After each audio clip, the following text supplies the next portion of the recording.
So there we've got it, a medium sirloin steak with crispy roast potatoes, spring greens and a creamy peppercorn sauce with mushrooms.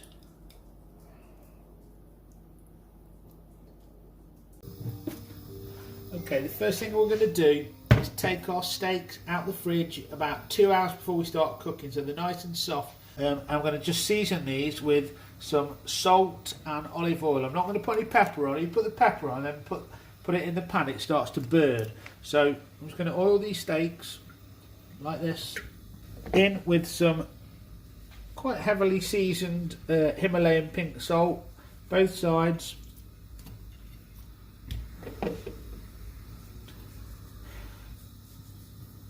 And then we're going to go into our cast iron pan over here. Now this pan has been in the oven for about half an hour, so lay it away from you, straight in. That's what you want, that sizzle smell, sizzle sound.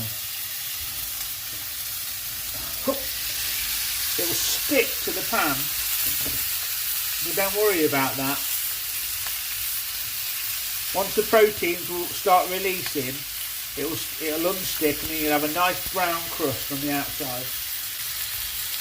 We're going to aim for a medium on these steaks. As the wife is pregnant, she can't have medium rare, so we're going to aim for a medium, which should be around 3.5 minutes each side. But we'll take a look at that in a few minutes' time and see what it all looks like. Starting to get a nice sear on here now. We're going to flip these round. I'm going to put these two together and sear the fat on the edges, on the underside. Whilst we're doing that, I'm just going to go in with a little bit more oil and a big knob of butter. Now what also we're going in with is some rosemary and thyme. And get your oven glove and just start basting your steak, basting your steak. If you've not noticed already, we've not put any pepper in, because that'll just burn if you put it in too early. So we're just going to put that in at the end. I'll show you the next stage in a minute. Give it a little press. It's a little bit hot. You can gauge whether it's rare, medium or well done. Really should do with a meat thermometer, but we've not got one. Next, I've got a knob of butter, some garlic and some rosemary, salt and pepper on the chopping board, and I'll tell you about that in a second. I'm going to lay these steaks on top of here.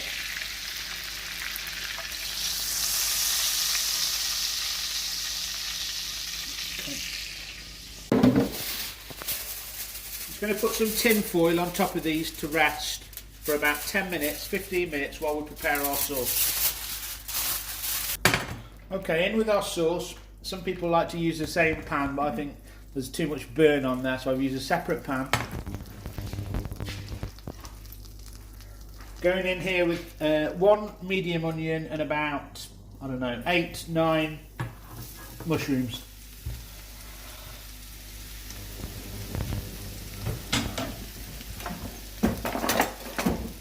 Just turn that up to medium high, start frying that off. In the meantime, back over here, let's get 1, 2, let's call it 3 cloves of garlic. You flavour your garlic. Knife on top of your garlic clove, smash, cut one end, and he rolls out his bed.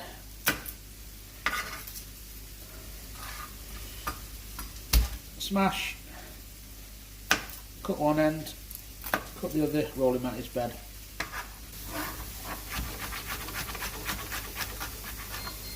Okay. Right, back over to the pan.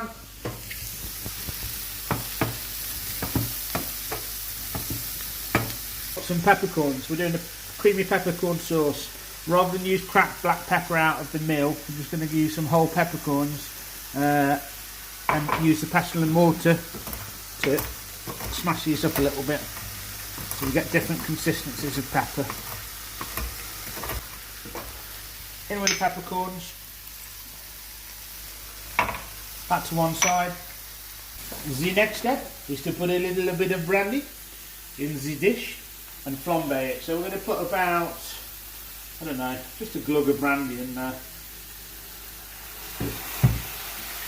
Take that off the heat, light it, and just flambe it. It'll just burn the alcohol off, but keep the taste of the brandy in there.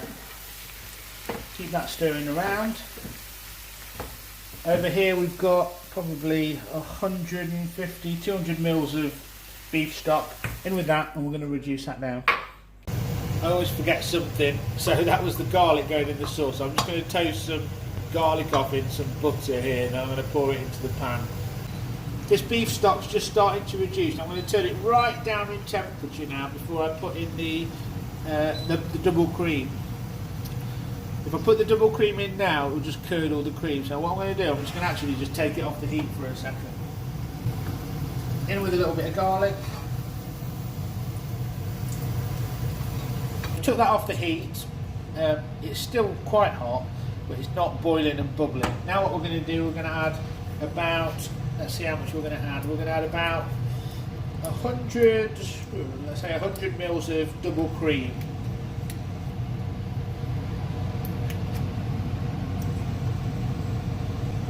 And then we're going to go back on the heat.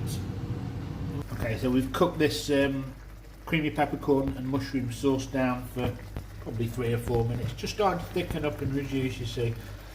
When I turn the heat off now, it'll thicken up even more. Let's turn the heat off. Do a little taste test. It's going to be hot. And adjust your flavouring. I'm going to just go in with a few mixed herbs here. There's plenty of salt in there, plenty of pepper, dead tasty, dead creamy. Just a bit of mixed herbs just to lift it up a little bit. Also, what I'm going to add in.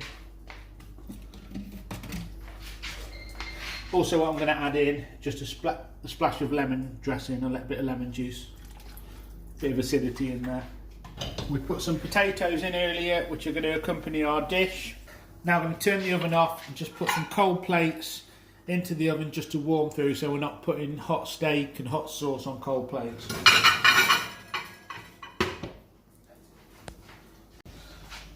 I bet you'd forgotten about this steak that was resting about 10-15 minutes ago under this foil. I'm going to lift this up and it's going to look messy, I know, because this chopping board's not big enough. But if you remember, what I'd put it on top of was some seasoning, some butter, some rosemary, salt and pepper. Let's see what it looks like. So the meat's actually absorbed some of that juice in there. So it's nice and rested. Do a little press test. Do a little cut test. And we're probably about medium there, or probably just over, but it's lovely and juicy. Let's plate it up, see what it looks like. So there we've got it, a medium sirloin steak with crispy roast potatoes, spring greens and a creamy peppercorn sauce with mushrooms.